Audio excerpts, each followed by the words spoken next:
السلام عليكم ورحمة الله وبركاته. سو دhowaada daawadayaal isku soo noqon wanaagsan mar kale. Casharkana wuxuu ku saabsan yahay sida loo sameeyo natiijada imtixaanaadka ardayga. Tusaale inaan sameeyno oo kale waxaan sameynaynaa total ama wadarta guud ee ardayga imtixaanaadkiisa marka la isku wada daro waxyaabaha uu keenay ama natiijada uu keenay, sidoo kale average-ka ama celceliska ardayga uu keenay. sidoo kale waxaan ku baran doonaa kaalinta uu galay ardayga kaalin ahaan inaan soo saarno. marka waxaan adeegsanaynaa qaacidooyin ama formula oo kala duwan. marka waxaan ku sameynaynaa ama aan adeegsanaynaa MS Excel. waxaan rajaynaa marka in casharkan uu noqon doono cashar aad u faa'iido badan oo dad badan ay ka faa'iideysteen ayaan rajayn doonaa insha Allah taala. marka intaan casharka bilaabin waxaan ka codsanayaa inaad casharka la gareyso, sidoo kale kanaalkan aad ku soo birto. waa mahadsantihiin.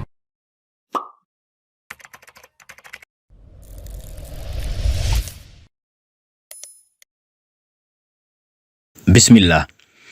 sida aad cinwaanka aad ku soo aragtayba casharka waxaan ku baran doonaa sida loo diyaariyo imtixaanaadka ardayga.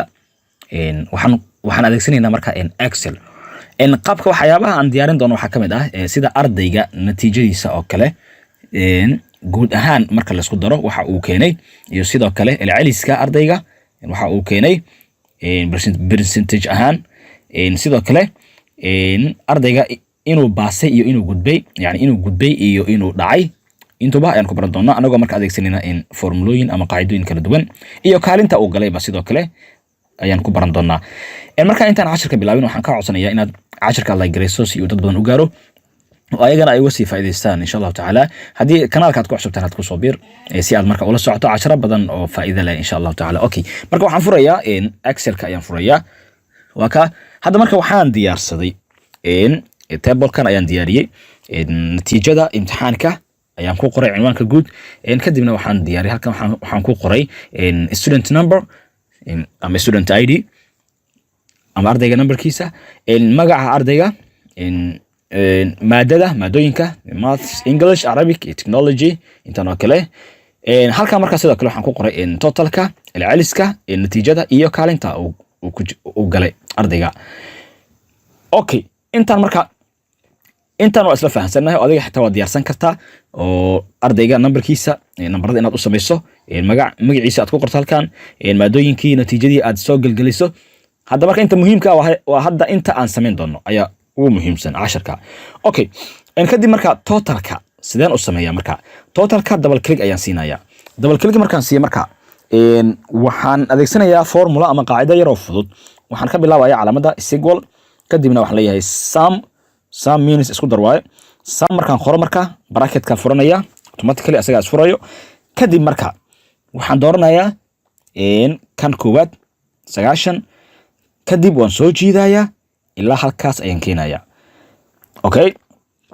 kadib bracketka ayaan xirayaa. hadda waxaa kuu muuqda hadda aad u jeedo inta yarta xogaha aan sharxo. C7 waxa laga wadaa, C waxa weeye waa column-ka uu ku jiro, waa column-kiisa. okay, 7 na waxa weeye rowga, macnaha column-ka iyo rowga toddobaad, column-ka rowgiisa toddobaad, macnaha column-ka C rowgiisa toddobaad. column-ka C waa kaas, waa ka column-ka C rowgiisa toddobaadna waa ka rowgiisa toddobaad, halkaas uu ku aadan yahay. kalena waxa waaye column-ka F waa kaas rowgiisa toddobaad, column-ka F waa kaas rowgiisa toddobaad. marka inta haddii aad rabto si fudud adoona halkaas aadan soo jiidin waxaad samayn kartaa C7 column-ka inaad xifdiso iyo rowga inaad qorto, kadibna calaamadaas labada dhibic aad qorto, ama si kale plus waad oran kartaa haddii aad doonayso ama haddii aad rabto. kadibna waxaad leedahay column-ka kale ee u dambeeya ayaad marka ku qoraysaa halkaas rowgiisna waad raacinaysaa, kadibna enter leedahay. automatically marka hadda totalka waa 368. inta kale marka waa fududahay. adiga waxaad samaynaysaa oo kaliya qaacidada koowaad. inta kale si automatically ah qaacidada koowaad ayaa lagu dabaqayaa, asaga ku dabaqaa Excelka. hadda markaad doorato marka kana dooranaysaa, kadib calaamada yarta markay ku soo baxdo halkaas aad geynaysaa, waa soo jiidaysaa bis halkaas aad ku jiidaysaa, boom, wixii hore marka si automatically ah asaga isku daray. laakiin wuxuu adeegsaday qaacidadii aad soo gelisay ayaa sabab u ah. asiga iskuma dara haddii aadan qaacido soo gelin, waa inaad qaacida aad soo gelisaa. okay, marka intaa waa fahnay. intaan waa isku darnay marka isbedel ma dhacaya hadii aan wax ka bedelno. hayes technology for example technology-ga xasan wuxuu keenay 80 aan ka dhigno fiiriya hadda totalka waxaan haysanaa 368 soma 90 aan ka dhigaynaa fiiri 90 intana leenahay kadib markaad wax ka bedesho waa inaad intra tiraahdaa intana leenahay waxay noqotay markaa natiijadii totalkiisa xasan 387 yani sorry 78 okay kan caasha oo kale for example 80 aan ka dhigo fiiri waxba isbedelay 80 hadda waxay haysataa 330 hadii 80 aan ka dhigo intra aan iraahdo waxay noqonaysaa 320 sidoo kale marka waa inta kale si lamid ah hadii aad wax ka bedesho marka ama aad wax ku darto way isbedelaysaa ilceliska sameeyna marka ilceliska iman qaadadiisa double click aan leenahay double click markaan dhahno average ka wax leenahay equal ayaan ka bilaabaynaa kadibna wax leenahay average ayaan qoraynaa average kadib bracketka asaga isfurayo kadib wax leenahay marka bracketka markuu isfuro waxaan dooranaynaa totalka marka doorano totalka waa doortay soo ma jirtid kadib waxaan leeyahay slash yani waa u qaybi waay waxaan u qaybinaynaa maadooyinka inta ay ka kooban yihiin maadooyinka waa 4 maado math english arabic iyo technology 4 maado afarta u qaybinaynaa marka divide by 4 leenahay bracketkan xiraynaa intara leenahay marka celceliskiisu waa xasan 94.5 boqolkiiba okay si lamid ah inta kalena waxaan sameynaynaa kan calaamadaas yarta markay noo soo baxdo waan jiidaynaa waxaan ku sameynaynaa drag and drop waa jiidaynaa waa kaas ilaa halkaas waa kaas automatically marka inta kale oo dhan marka wuxuu soo saaray ilceliskoodii qof walba wuxuu keenay okay marka waxa muhiim ah mar walba qaacidada koowaad inaad qorto okay hay natiijada marka qofka inuu baasay in kale qaacidadeedan galina marka halkan qofka inuu baasay iyo in kale yani inuu gudbay ama inuu dhacay waxaan leenahay marka waxaan ku xidhaynaa if condition isigool aan leenahay isigool markaan dhahno waxaan leenahay if ayaan qoraynaa if bracketka asaga isfura automatically if markaan idhaahno marka waxaan soo dooranaynaa ilceliska ayaan dooranaynaa okay ilceliska markaan doorano ilceliska marka wuxuu ku aadan yahay h7 ayuu ku aadan yahay h oo ah columnka h rowgiisa 7 okay kadib waxaan leenahay hadda waxa weeye waxa hadda aan sameynayno waa qofka inuu gudbay iyo in kale waxa leenahay marka h7 markaan idhaahno is greater than or equal 50 comma calaamada yarta double quotation gudbay ayaan ku qoraynaa marka gudbay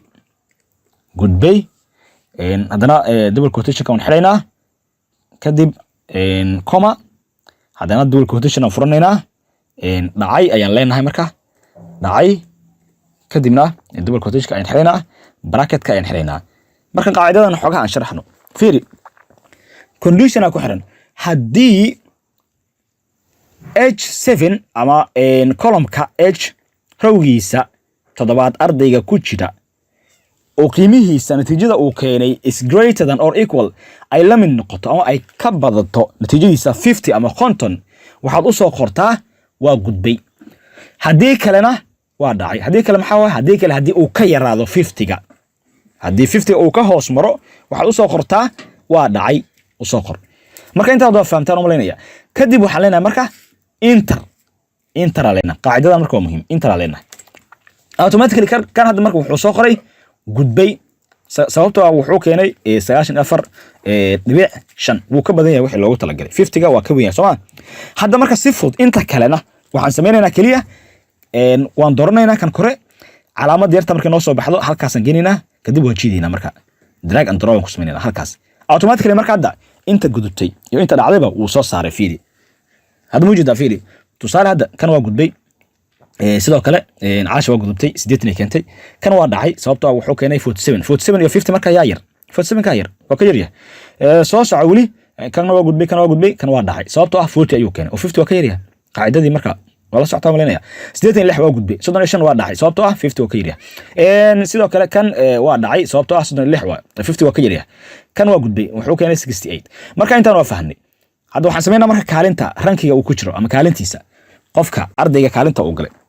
يعني سيدا أي أكل سريان هل كان كوري أيام مركز دور كليا سينايا kan si fiican u fiirso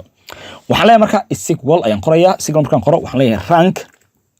rank ayaan leeyahay rankigaan dooranayaa bracketka automatically iska isfura ama hadii ka adiga fura darabtid ranka markaa marka waxaan dooranayaa G7 aan leeyahay G7 maxaa u doortay waa totalka yani G waxa waaye columnka G rowgiisa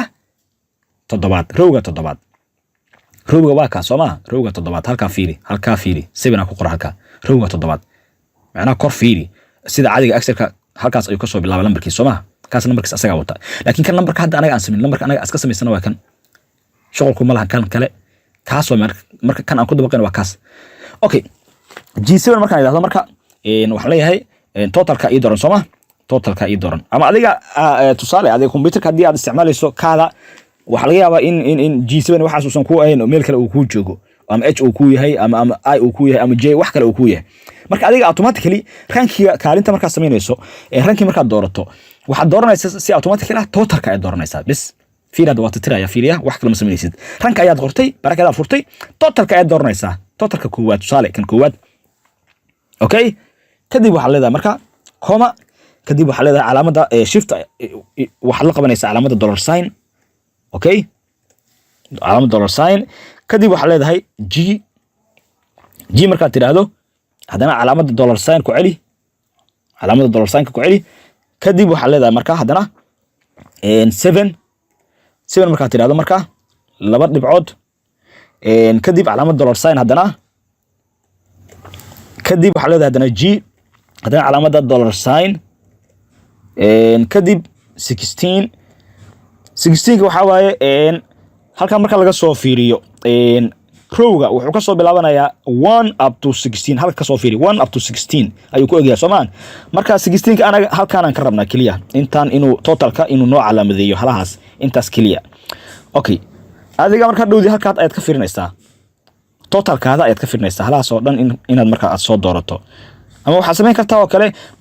G calaamada dollar sign marka dooratid inaad totalka halahaas dhan aad soo wada dooratid kadib bracketka ayaan xidhaynaa kadib waxa leenahay enter automatically markuu doorto halkaas calaamad yarta markay ku soo baxdo waa soo jiidaysaa halkaas aad geynaysaa hadda markaas ay u kala sareeyaan waa kaas ninka kaalinta koowaad uu galay waa kaas waa ninka uu keenay ninkaas keenay 97.25 kaalinta labaad ninka galay waa kaas 94 keenay kaalinta saddexaad waa kaas 87 kaalinta afaraad 86 kaalinta shanaad 80 qaabkaas marka ayaad u sameynaysaa marka waxay la tahay in si fiican loo fahmay casharkeena marka waxaan rabaa inaan ku fahamsiiyo halahaas aan u arkay in dad badan ay ka faa'iideeyaan marka waa inoo casharka xiga iyo sida inabadgeliyo wassalaamu calaykum ورحمة الله وبركاته.